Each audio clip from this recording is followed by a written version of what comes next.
Tom, I mean, you want to talk about who would have guessed it when Trout went out before the All-Star break, and Rendon is still, out, and the Angels on Sunday Night Baseball get beaten by an Astros team that, if I'm not mistaken, scored 6 or 7 runs in the ninth inning, and then the Yankees come into town.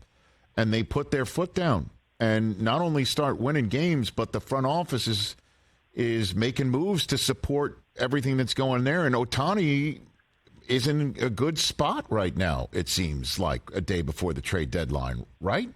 Yeah. Tom? Isn't it amazing how, 1 week can change everything? Because you're right. After that game against Houston, it looked like the Angels were going to be sellers. And they went off and won 6 of their next 7. And now you've got a team with a winning record, 4 games out of the wild card, Trout coming back in the middle of August. There was no way Artie Moreno was going to trade the biggest asset in baseball, which is Shohei Ohtani. Because once you trade him, you lose the power of incumbency. The odds of trying to re-sign him, which are pretty low anyway, go to about 0 if you move Ohtani. So it didn't make any sense to me that they would ever move him, but especially with a winning record, positive run differential, 4 games out of a wild card for a team that hasn't been in the postseason in 8 years. They did the right thing. And listen, we've seen them be all in. I mean, all in, underscore it, with the trades for Giolito, Lopez, and now Taylor Ward gets hurt, and they right away pick up Grichuk and Crone. You got to love what the Angels are doing, man. We kill these teams a lot, Rich, for not trying too hard. You got teams that go into these rebuilding cycles. You can question Artie's methods and how effective they are, but at least his heart is in the right place. He's trying to win.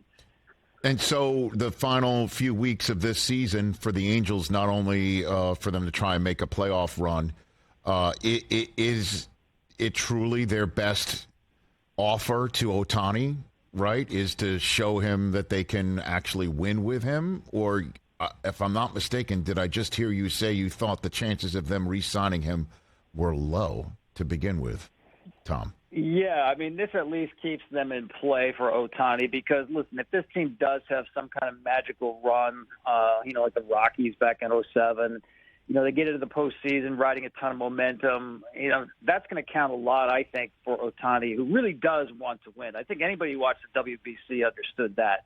I mean, we saw Ohtani at his best when the games mattered the most. And don't get me wrong, those games mean a lot over in Japan, those WBC games. So that's what he wants to do. And if they turn a corner here, get into the postseason, that will mean a lot. I think, don't forget about this. I like a lot of great athletes.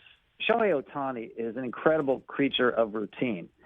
He loves, being on his own program. He's on his own program because nobody else in baseball has done what he's done. The way he keeps himself healthy is just amazing, doing both disciplines of pitching and hitting. He's just fanatical about his nutrition, about his sleep, about his training.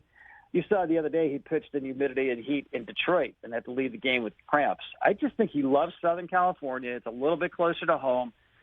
Just the weather, the environment, the ability to be a two-way player. I think there's less wear and tear for him than some other places with where the weather is more of an issue.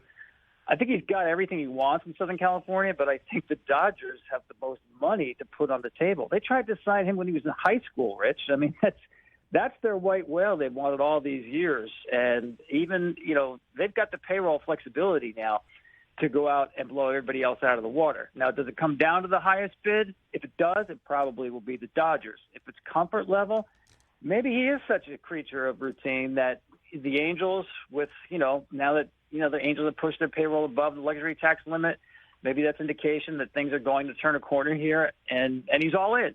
I don't know. I don't think anybody really knows what Shohei wants other than I do believe he's tired of losing and not being in the postseason. He does want that. Well, I think the biggest question involving him is how does he feel about the East Coast? How does he feel about the Amtrak corridor? How does he feel about the 24/7, 365 longtime listener, first time caller fan base? How comfortable could he be? Does he want that? That's the biggest question. It's a great question because if you remember when he was an international free agent and the teams lined up together, the first thing he did was pretty much rule out the Acela corridor, right? He didn't want to be part of that. And, he creates his own schedule with the Angels. They don't tell him what to do, media obligations, off the field obligations. It's a little bit harder to do that, I think, in the East and Northeast, where they expect more of just availability, if you will. So I don't know. And again, the weather's a factor. Do you want to pitch and hit in cold weather in April and September?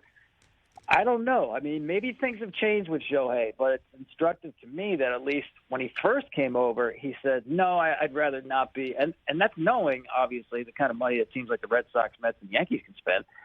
Very few free agents rule out the Northeast corridor when they hit the market. He did that, so maybe that is an indication. Catch the Rich Eisen Show every single day on the Roku channel, 12 to 3 Eastern, for free.